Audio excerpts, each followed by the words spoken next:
Okay, we're going to look at a few questions here involving taking a mixed number and dividing it. So we're going to first do it as a mixed number divided by a whole number. The issue with some of these questions, we're trying to keep them real world, applicable, friendly numbers, something that you might see out and about. There are different ways of doing these.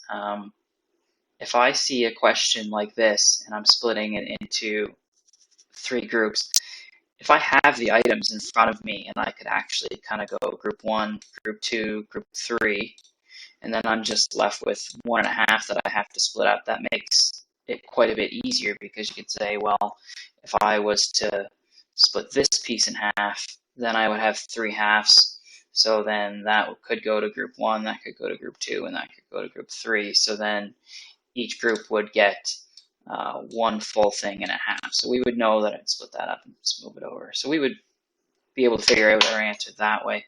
As the numbers get a little bit uglier, and if these things are not in front of you to actually manipulate, then it's not really an option to do it that way.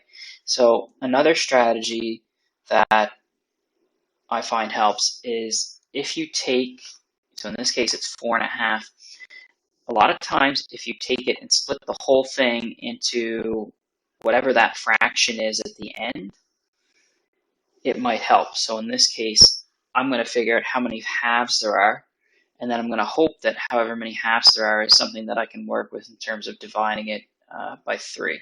So I'm just going to split all these full things into halves and see how many I have.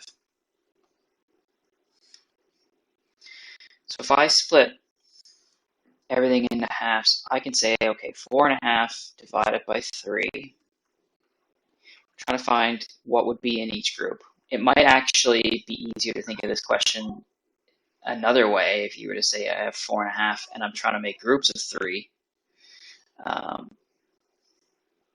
how many groups can I make, as opposed to our answer being what's in each group. But as the question is presented, we're trying to make 3 groups. So if I look at this in my model, I have 9 halves. So if I have 9 of something and I'm splitting it into 3 groups, I know that each group would have 3 in it. So I could go 1, 2, 3,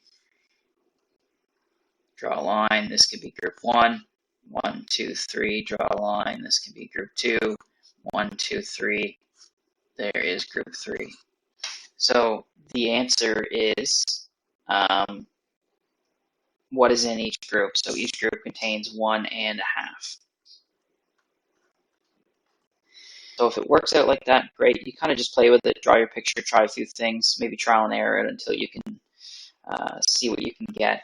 But once again, having something that you can move around, or splitting it up into, how many halves are there, whatever this fraction is on the back end of your mixed number, let that kind of guide you in terms of switching it to an improper fraction and then seeing if that number is going to work out nice.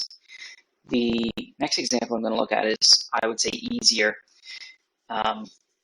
because it gives you a bit more guidance. So if you're starting with 3 2/3 and you're trying to make groups of 5/6. So right away, if they're telling us what's in each group, this denominator here gives us a big hint that I want to figure out how many 6 I have. So what I can do is take my picture and just split it into 6 right away. A couple ways to do that.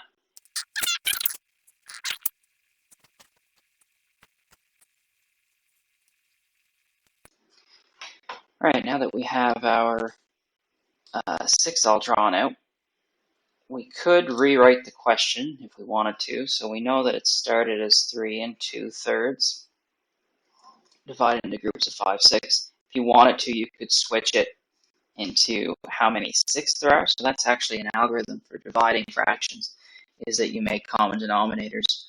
But I think what would happen is now you're just going to want to go up and look and see what the numerator is of the second fraction, because that tells you how many is in each group. So we're trying to make groups of 5 of these. So you can literally just go 1, 2, 3, 4, 5. That